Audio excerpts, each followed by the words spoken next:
Maaf kabelnya kena. Kita berikan jawaban dari pelapor. Totalnya 52 pertanyaan ya.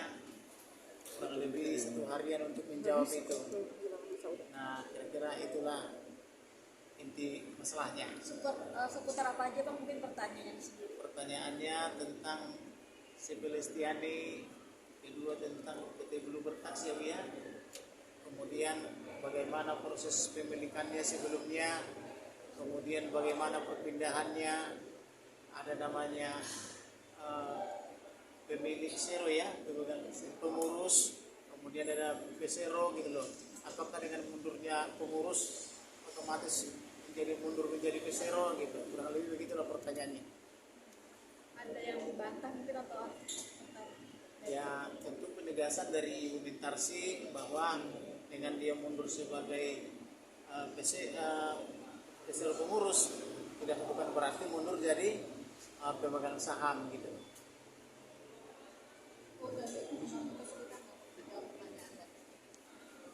Pertanyaannya sih tidak kesulitan karena ini kamera ya tengah. Yang ditanya itu hal-hal yang memang sudah ada di akte. Jadi tinggal memberikan penelitian. Misalnya saya mundur sebagai pengurus itu sebagai jabatan saya sebagai direksi. Terus bagaimana saya membuktikan? Saya membuktikan dengan semua surat yang saya berikan, baik yang saya berikan ke Pengadilan Negeri Jakarta Pusat, penetapannya, lalu juga Pengadilan Negeri Jakarta Selatan, dan jawaban dari mereka, jawaban dari Google. Jadi itu sudah bukti bahwa semuanya bahkan sudah dapat prosedur pengadilan. Lalu selanjutnya masalah akte-akte. Jadi ini dibuat dalam bentuk akte. Saya keluar sebagai pengurus dalam hal jabatan saya sebagai direksi, tapi kenapa saham saya dihilangkan secara diam-diam? Jadi saya tidak pernah diundang. Kok bisa harta saya hilang, harta saya diambil, tapi saya tidak diundang?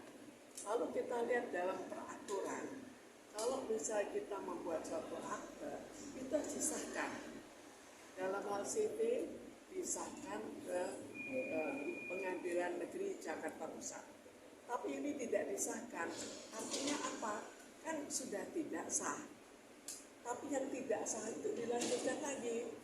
Dilanjutkan menjadi riba. Supaya menghilangkan jejak, namanya tadinya CV Lestiani, diganti menjadi PT CV Lestiani. Tapi kita lihat kembali, PT itu bagaimana? Dia mengatakan peningkatan status dari CV menjadi PT. Maka ada dua segi yang harus dibuktikan. CV harus dibuktikan dan didaftarkan di Pengadilan Negeri Jakarta Pusat. Ini tidak didaftarkan, jadi tidak terdaftar, tidak dilegalisasi. Jadi artinya apa? Pengadilan Negeri Jakarta Pusat tidak mengakui. Kemudian dia menjadi PT. PT itu harus disahkan lagi, harus didaftarkan di Kemenkumham. Ternyata kembali lagi tidak disahkan. Kok sudah mulai dari awal sampai akhir, dari CV sampai PT, kenapa kok semuanya tidak disahkan? Bahkan dia bikin 2002, tapi dari Kemenkumham tetap tidak mau mengesahkan pada tahun 2002. Ternyata tiba-tiba mereka bikin manuver lagi. 2013 tiba-tiba munculnya apa? Semua hilang itu secara sah disahkan. Kalau sebelumnya tidak sah, tapi setelah itu betul-betul disahkan. Sekarang kita lihat bagaimana cara pengesahannya. Pertama, lewat PTCP itu sebetulnya sudah jelas tidak sah karena Kemenkumham juga mengakui itu tidak sah. Karena itu makan waktu 11 tahun untuk akhirnya disahkan. Disahkan pakai cara apa? Itu pun caranya tidak melalui jalur hukum. Jadi kita bayangkan kalau suatu perusahaan ada namanya pemegang saham. Kemudian pemegang saham itu kan bersambung.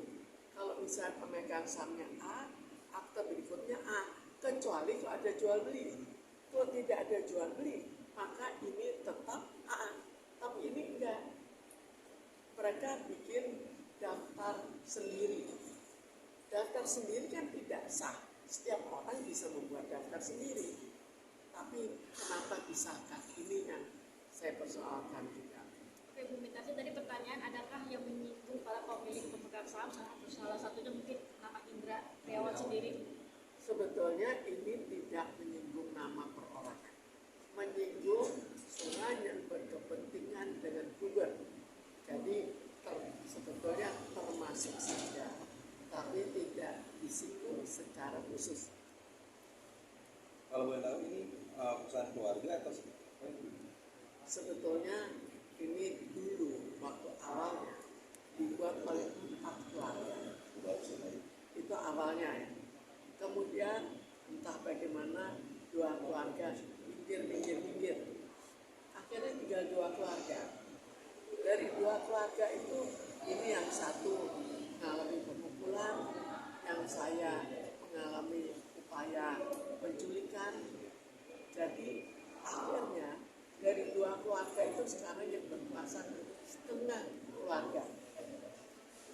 Ya, tinggal satu persatu diusut. Kalau sudah diusut, bagaimana dengan Bluebird? Itu co-party. Bagaimana dengan orang-orang yang punya saham? Jika kalaupun damai, apa yang diinginkan ibu sendiri? Sebetulnya ini kan belum tahap akhir. Jadi yang saya inginkan, saham saya diambil, kembalikan saham saya dulu. Itu nomor 1. Setelah dikembalikan, baru kita hitung-hitungan berapa sih hartanya. Masa saya nggak punya data apa-apa sudah bisa menghitung, kan juga susah.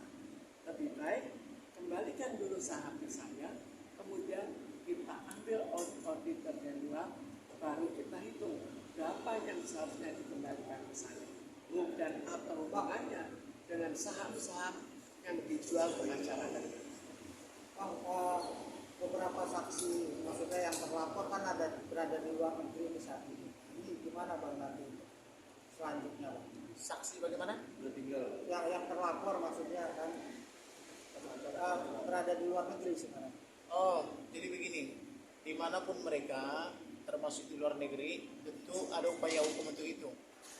Misalnya, kalau memang sengaja dia pergi ke luar negeri, bisa masuk daftar pencarian Interpol.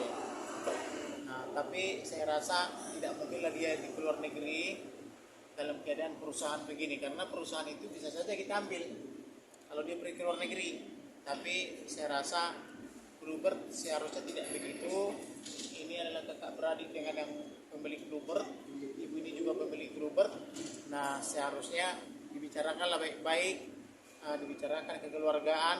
Toh selama ini keluarga ini tidak harmonis. Nah, barangkali di akhir hidupnya ini di akhir hidupnya para masing-masing yang boleh dikatakan sudah jam 5 sore, semuanya bisa dibicarakan baik-baik, karena bicara baik-baik itu tentu sangat sulit, tapi apabila ada keinginan, ada ibu juga mau, tentu akan ada penyesuaian gitu. Akankah ada agenda pemanggilan Bang nanti? Ada, kalau memang dia tidak datang, ada di luar negeri, bisa red notice gitu. Kalau modus penghilangan sahamnya seperti apa? Modus penghilangan sahamnya pertama Bluebird ya, apa namanya, CP Lestiania. Jadi ibu ini punya saham 1/3 bagian. Kemudian ditingkatkan statusnya. Jadi PT Bluebird, PT CP Lestiania. Nah, setelah PT hilanglah hak ibu ini. Nah, dari CP menjadi PT hilang haknya. Kemudian ada juga PT Bluebird Taxia, hak ibu ini juga ada. Nah, tetapi kemudian lama-lama menjadi tidak ada, tidak nampak gitu loh. Jadi kira-kira seperti itulah gambaran penghilangan sahamnya gitu.